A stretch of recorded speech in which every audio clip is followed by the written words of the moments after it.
Gunischish Ras, Kusin Yohatuasak, Suka Adi Ayahat, Kagwantan Yeri Yehitach. It's a pleasure to be here today and be with all of you.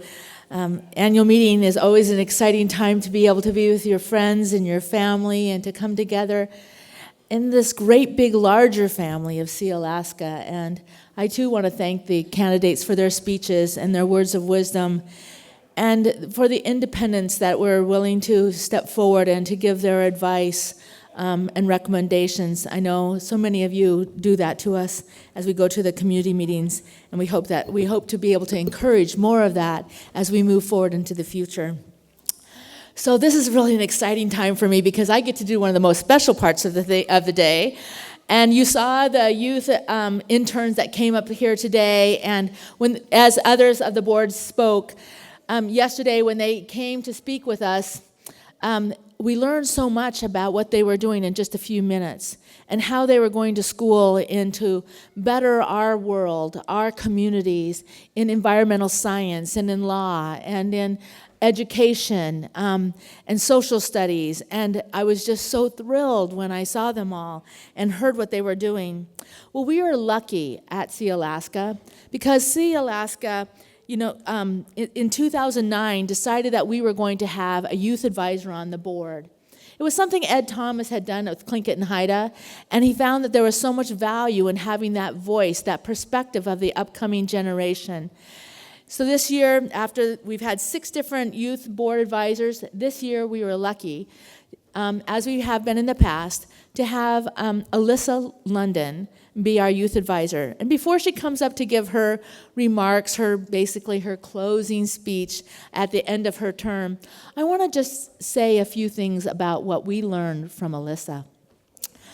Those youth advisors come in to try to learn about where they can help develop their leadership and their skills to be a benefit to our communities and to Sealaska. And what we learned from her was really important. We saw a young woman who came in not afraid to share her voice, not afraid to share her opinions, who had different attitudes about how we deal with our land management in the long term, had a really strong vision for the future of our responsibility to the land that we hold and the earth that we're responsible for, who had a really solid grasp of technology with her work that she had done with Microsoft and just her passion for marketing, was able to really leap us a little bit further with understanding the apps that are available to us and the way that we can connect with various social media kind of tools. And having that voice was just really, really important for us. So I'd like to bring up Alyssa London right now and give her a few minutes to give her remarks, her closing remarks. Please welcome Alyssa London. Thank you, Jackie.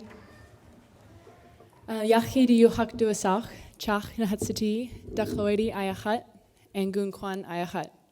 My name is Alyssa London. I am the daughter of Director Tate London and the granddaughter of Ernie Boyd, who lives in Ketchikan but is originally from Angoon. I'm really proud of my Tlingit name, Yachidi, because it was given to me by Clarence Jackson and is the same name as Nicole Hollingstad's grandmother, who was a Alaska Native female activist. And that is really important to me because it really embodies one of my principal goals in life, which is to give back to our community and make a difference and continue to be really involved in our culture. So I've been very grateful for the opportunity to start that journey as the youth advisor and also for other opportunities that Sealaska has afforded me in my life so far, such as having 2 internships during my time in college and also the scholarship opportunities that I have had. So Sealaska has definitely played a major role and made an impact in my life, and so I feel it is one of my duties to give back and make a difference. And by being in the boardroom and being in the conversations and seeing how passionate the other directors are about moving Sealaska forward and strengthening our communities, I I knew that I was in the right place and that my vision for my career and my future was my heart's calling. So thank you so much for the opportunity to be the youth advisor this year. I really encourage other youth between the ages of 18 and 25 to apply. During the year, you get to go to several communities and also be directly in the conversations with the board of directors. You get to serve just as a board of director does, except without the voting rights yet. And they really do take your opinions and what you have to say seriously. So you get to have your first chance at being a Alaska Native leader, if that is one of your goals in life. I got to speak to the interns yesterday in my last board meeting, and one of the things I told them was that in my short 3-year career after my undergraduate education, what I've realized is that what makes you wake up every day to go to work is not necessarily the money, it's the purpose, it's the meaning behind your work. And so I encourage them to find that throughout their careers, because that will bring them joy. And that's what I have found with my work with Sea Alaska so far, is that it's very meaningful, it's very purposeful, and that's why, like I said, I want to continue to be involved in some capacity throughout my career. To close, geez, I just thank you so much, and to Barbara Dude and future youth advisors, you're going to have a great year. It's going to go super fast, and you're going to come away with great friends and mentors on the board. So, Ganashish.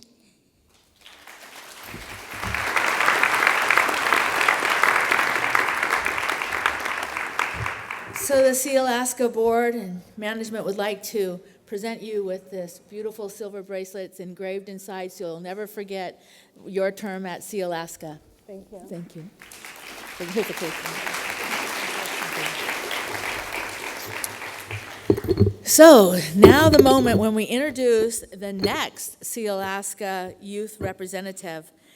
And so after careful review of all the applicants who submit their applications and an evaluation, I have the honor to be able to introduce to you Barbara Dude. Barbara graduated from a bachelor's degree in American Indian Studies in 2011 from from Haskell Indian Nations University, and she works as a family caseworker for Tlingit Haida Central Council right here in Juneau, and she wants to continue her education by obtaining a master's degree in social work. Thank you, and let's all help welcome Barbara Dude.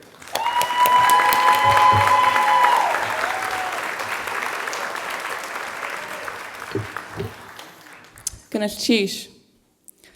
Slingit kainach kajasedi yuchat duasak. Chakna chatsati dakloedi ayachat. Keep gushi hitdach just kat kwan. Ach sa slishk has kiksedi. Ganashish. My Tlingit name is Kajasedi. My English name is Barbara Dude. I come from I'm Eagle Moiety and come from the Killer Whale clan. My house is the Killer Whale dorsal fin house of Klukwan, and I acknowledged my grandfather's people on my mother's side, the Kikseti, my grandpa John Wilson in the back, and his brother Ray Wilson, Ganashish. Good morning, Board of Directors, Sea Alaska shareholders, friends, and family. It's my honor to be selected as the 2015-2016 Sea Alaska Board Youth Advisor.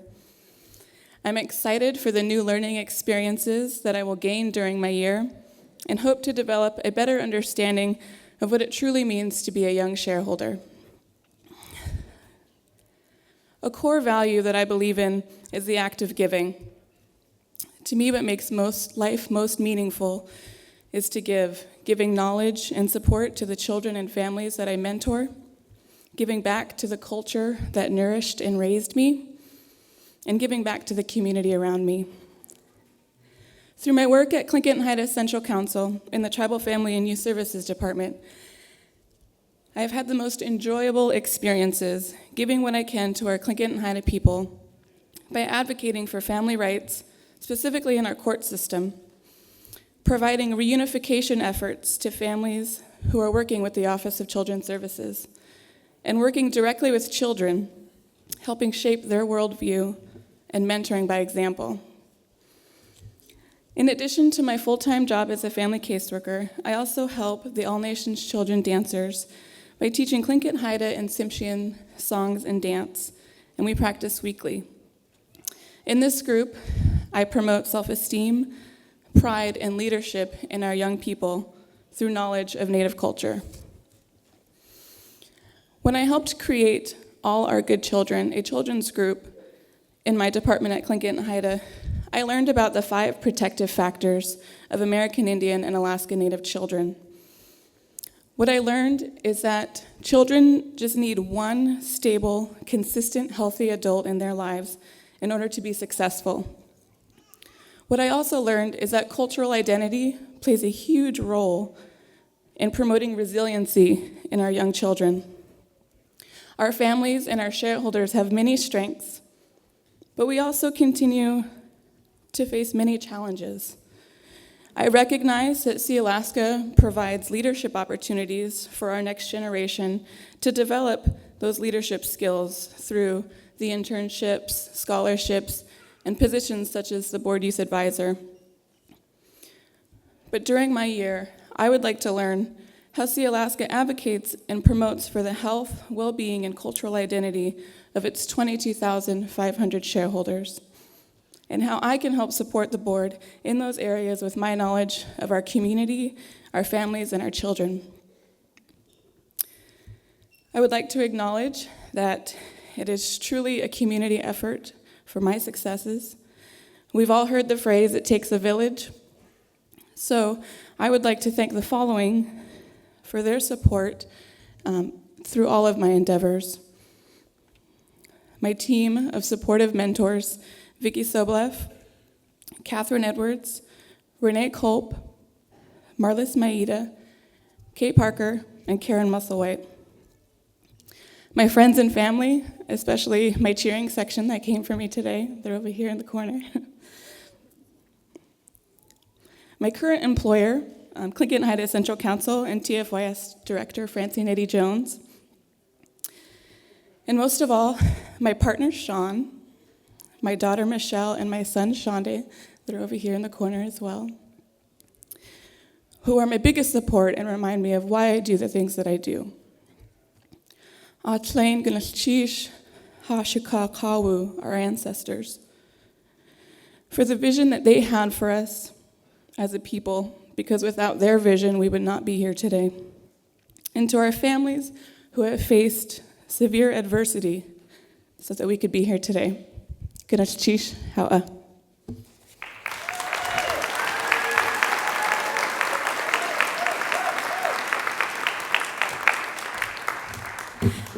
One more round of applause for both of our youth advisors.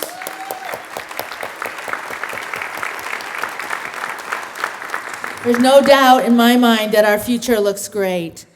So at this time, we're going to start serving the plated food, and it will be served to you at your tables. And then we're going to have the youth panel. But we would like to invite one of our board members, Ross Sobolov, to lead us in prayer to the blessing of the food. Thank you. Thank you, Jackie. If we could bow our heads. Lord, we thank you for this day and for bringing us together as a family, and we just thank you, Lord, that this is all possible by you. Lord, we ask your blessing on the meal that we're going to have today, and we thank you and we ask your blessing on the people that prepared the meal and that are serving. And Lord, we also know when Jesus was in the desert, he said, man doesn't live by bread alone, but by every word that proceeds from the mouth of God. So we thank you for this food, and we thank you for your every word that sustains us. And Lord, before we proceed, I'd like to hold up in prayer people in our community that are having a hard time, that are suffering, that are mourning. and especially those who are struggling with drugs and alcohol, substance abuse, and suicide and other self-destructive things, Lord. We just hold all of these people up in our prayers, and we thank you one more time. We can't say thank you enough to you, O Lord. Bless this time together. Amen.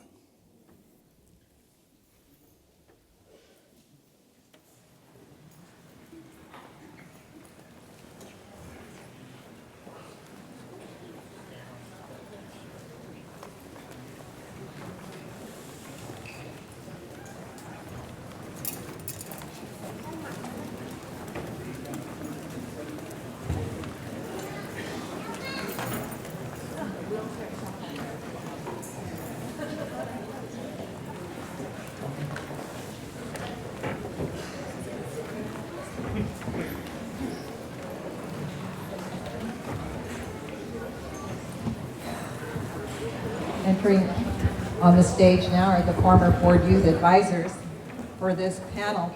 And I would just like to mention to the panel that we have until 12 o'clock for this segment. So thank you for joining us here today. I have some prepared questions and before me that were handed to me, and I've identified some of them that I'd like to ask each of you. And I'd like to begin with Ralph Wolf. Why should youth apply for this role, and what does an ideal candidate look like? So, the knowledge that I gained from this position was being at the table and hearing all the decisions that go on and all the background that goes into what actually happens for Sealaska. I thought I knew what happened, but I had no idea until I got there and was able to witness it firsthand. So it was very eye-opening to see. So it was good for me because I've had a passion for our corporation. So anybody who has even the slightest interest is a perfect candidate because you learn so much. And I would highly recommend to anybody because the knowledge that you gain in this short 1 year that you learn so much is amazing. Thank you, Ralph. I certainly missed you, and each one of you after you left, because you helped me along as well to navigate the travel, etc. My next question is for Alyssa. What discussions took place during your term as board youth advisor? Well, many discussions. So I think most notably, when I first joined the board, I made a comment about our lands management practices, and so a discussion that was had was sharing with me the reason behind our tree farming and our second growth forest practices, and as a result I got to go to Prince of Wales and actually see firsthand our land management practices, and so that was a discussion in the boardroom that really came to life through an actual experience that I got to have, and I felt that from that experience that I could better contribute in the boardroom because I understood what the board members were talking about when they were discussing the reasons behind our lands bill, like what it means to employ people in the villages in order to manage our lands. So that was one of the discussions that I felt was very valuable. Is there another discussion that you'd like to share? The discussions about acquisitions and getting to hear Terry Downs when he would come in for the executive session, give us updates on which businesses he was vetting and the reasons behind the due diligence that he was conducting. I thought it was really valuable to hear how he was taking into account the triple bottom line principles of Sealaska and making sure that he was really finding a business that was in alignment with our core values, but was also going to help us to reach our profitability goals within the immediate coming years. And I think that the business discussions about how we were going to become profitable after before 7i were really valuable, and valuable discussions that helped me learn a lot about business and how leaders of organizations make decisions in order to move the business forward and be profitable. Thank you. My next question is to Alicia Guthrie. What did you gain professionally and personally from your turn, and what are you doing today? Okay, I think, first of all, it was an incredible experience. I think all of us can agree. My year in the boardroom, I guess I learned a lot professionally, and that did end up becoming personal too, just as we represent our shareholders. I'll start with it personally. Actually, going to the community meetings at the end of your term ended up being a really incredible experience, I think. You get to meet a lot of the different shareholders, and you get to meet them right where they're at. So I went to some communities that I'd never been to before, and it's just amazing to be able to talk to people, in the different villages. And I think professionally, I came to Sealaska and had my term, I think, in a really interesting time. We were going through a lot of transition, and I think that watching the CEO transition and being a part of the discussion on who is it and what are we looking for in a person who's going to lead our corporation. So I think that being a part of those discussions and hearing the updates as well with the acquisitions and stuff, being a business student, it really encouraged me to move forward, and I kind of solidified, I guess, just my desire to be working in business, especially for our people. And as far as what I'm doing now, I actually just got back from Germany. I spent a year over there pursuing my MBA. I'm not done with the program yet, but I am here, and it feels so great to be back in Southeast Alaska. Thank you. I know you didn't waste any time once your term was up. You had your bags packed and you were off and running. Barbara Blake, what perceptions did you have for the cultural and social responsibility of Sealaska prior to your year on the board? Well, when they asked us to submit our questions, I didn't realize I would get my own question. I might have submitted an easier one if I'd known I was going to get my own.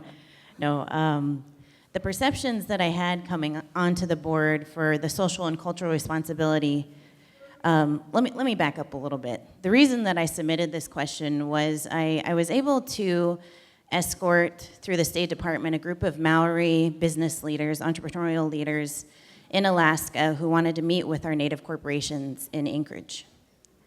We met with various corporations. I think we met with half a dozen regional corporations in that time, but this was one of our focuses in our discussions with all of the regional corporations was the social and cultural responsibility and how that plays into how the Maoris do business over in New Zealand.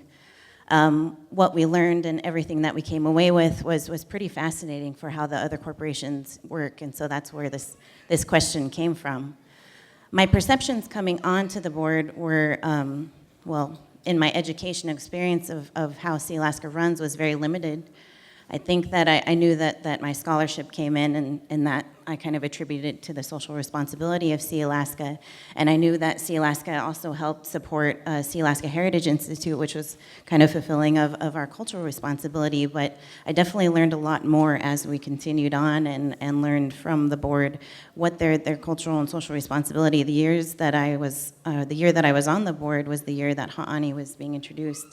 And for me, there was no greater pride in my regional corporation and in our people than when I was able to present to the group of Maori who came our subsidiary Ha'ani and the work that they were doing. So we've definitely come a long way in that short amount of time. Thank you very much. I have a question I'd like to ask each of you, and I'll start with Ralph Wolf again.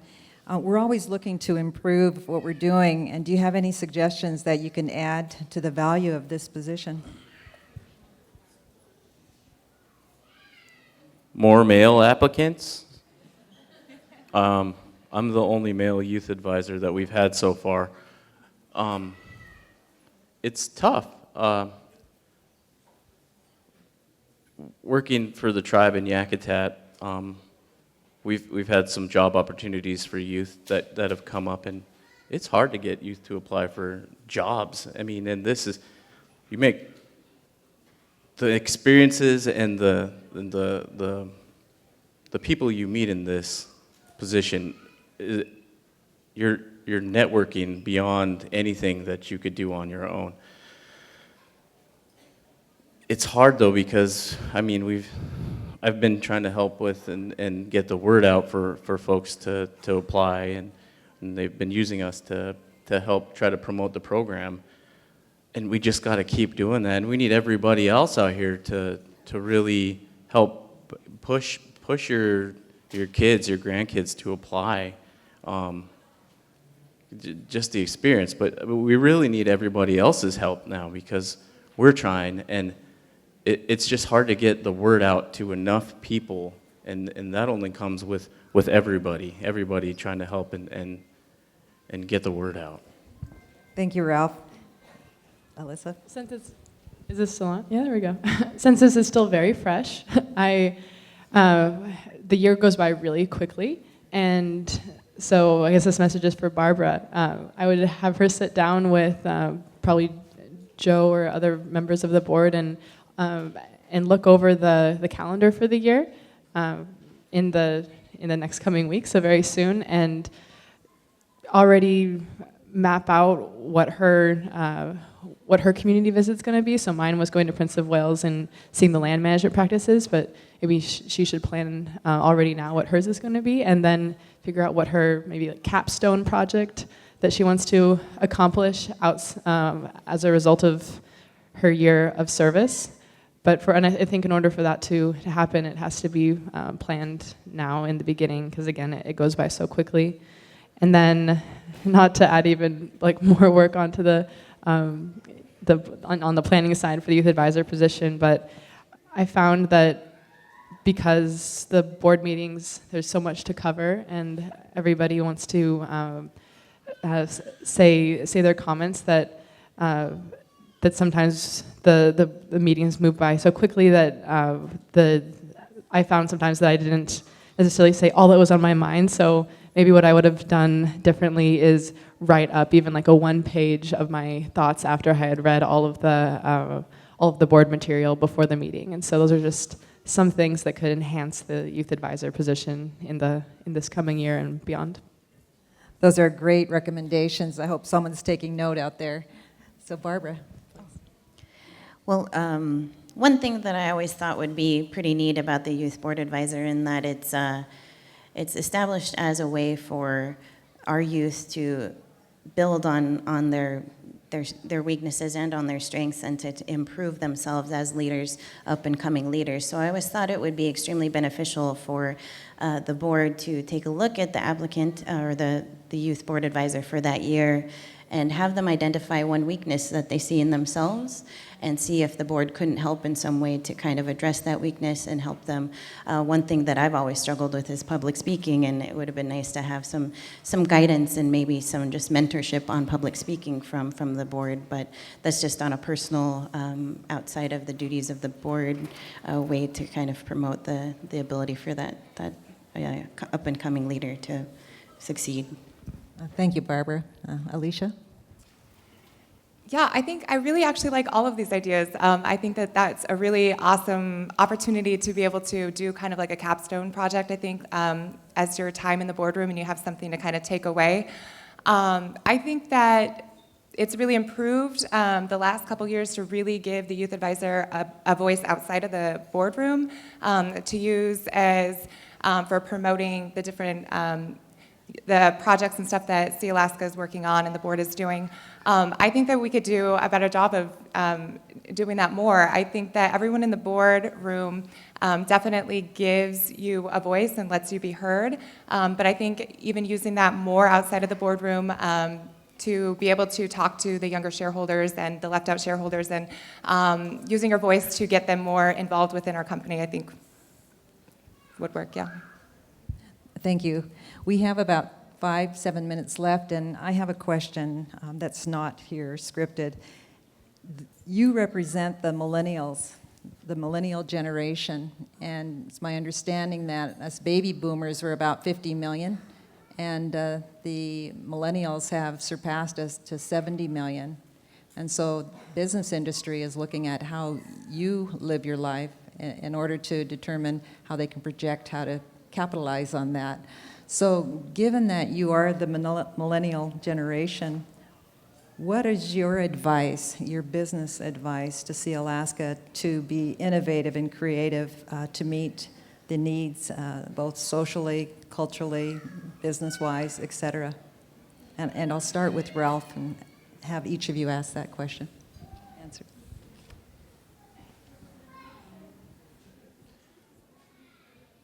So, Sealaska differs as a corporation because we have these responsibilities, right? Any other corporation doesn't have to think about, okay, let's go do some building project or logging. And other corporations don't have to think, hey, that's a spawning stream. That could be our fish that we put up that we're taking away. Or hey, language and culture are important. Other corporations don't have to think about that. We do. And it's not just because it's what we've been doing. It's because that's how we're trained. As natives of this land, we are trained to think about that. We think about the land. We think about the resources. Yes, it's a corporation. We have to make money. But there's other obligations as this pertaining directly to our land and our resources. So it makes it difficult. I live in Yakutat. I subsist quite a bit. It's been a very big learning experience to move from Juneau up to Yakutat, and I've had to become a better subsistence person because the cost of living is so huge in our villages. So I understand what it means when you have to go get fish, when you have to look for deer and a moose. I understand that because we have to take care of our land and we have to be the ones. And I know our generation feels that. Our generation recognizes that there's way more than to just our land than what everybody else sees. We understand the connection. We know we needed to be there for our kids. Our kids have to go run and play where we ran and played, and our grandparents. So, as a business for Sealaska,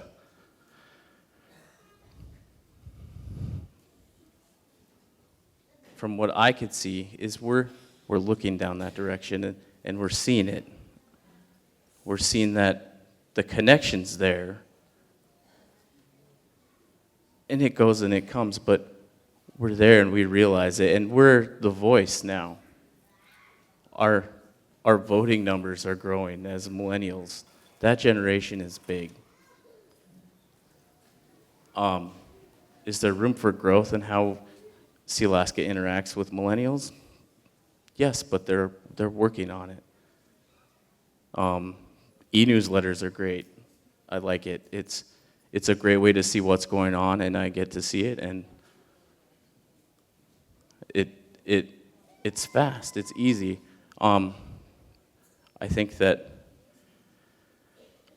as the corporation keeps going down this road, I think you're going to see more and more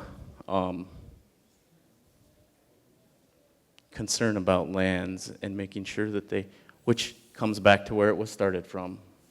So it's coming full circle, and I think that we understand that, and we're really pushing that, and it does connect to land and culture too. Thank you, Ralph. Alyssa? 3 points that I want to make about the millennial generation is our global nature. our purpose economy and also our digital lives, the fact that we grew up as technology natives. So first, purpose economy. Coming out of Stanford and going into Microsoft, there was a speaker for the college hires who had written a book called The Purpose Economy, and it was entirely about how the millennial generation is not going to be fulfilled just with jobs that are 9 to 5 and give them a salary. They want their jobs to show them how they're going to change the world, how they're going to move our humanity forward. They need to have a meaning, and I mentioned this in my exit speech that for me, Sealaska provides me that purpose, that meaning, and the work that I do. And so I think that just as Sealaska is continuing to invest in our culture and also making sure that our future businesses are aligned with our cultural values, that's really important in order to employ the millennial generation, because that's what we're looking for. Now, globalization. We are a global economy. Everyone from every corner of the world is hooked up online, and therefore we need to, yes, have businesses that bring money and jobs back to the Southeast, but we can't think about it just as, the address of that company that we're thinking of acquiring is in Juneau. That's going to bring the most benefit to our people. Not necessarily.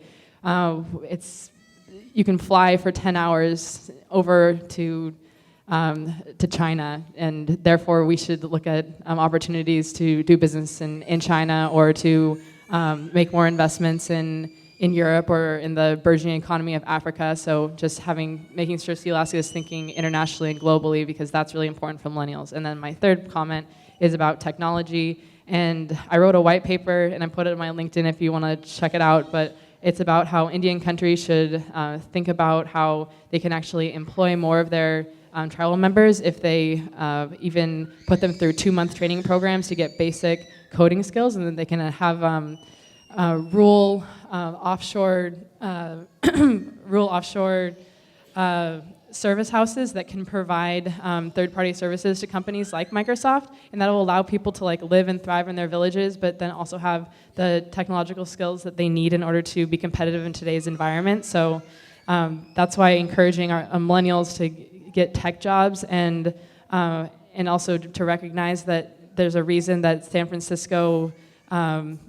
people in San Francisco are moving to Seattle, and the companies are moving from San Francisco, moving to Seattle, and those are tech jobs, and that Juneau and Southeast is not that far from Seattle, and so we're really close to the tech hub, and so we should be investing in technology in order to employ millennials and also to just maintain our competitiveness into and throughout the millennial generation. So thank you, that was verbose. Thank you, Alyssa. I'm smiling because out of the corner of my eye, I can see our 13 interns leaning forward and listening to both of you. And so I'd like to steal a few more minutes and provide Barbara and Alicia the same opportunity to reply. I wanted to mention 2 things about our generation. I actually sat down at lunch with one of the board members not too long ago and had similar conversation about this. One thing is that I'm sure you'll find if you do a study that our generation is the most disconnected from our homelands. A majority of our millennial generation grew up in communities outside of the villages where our ancestors come from.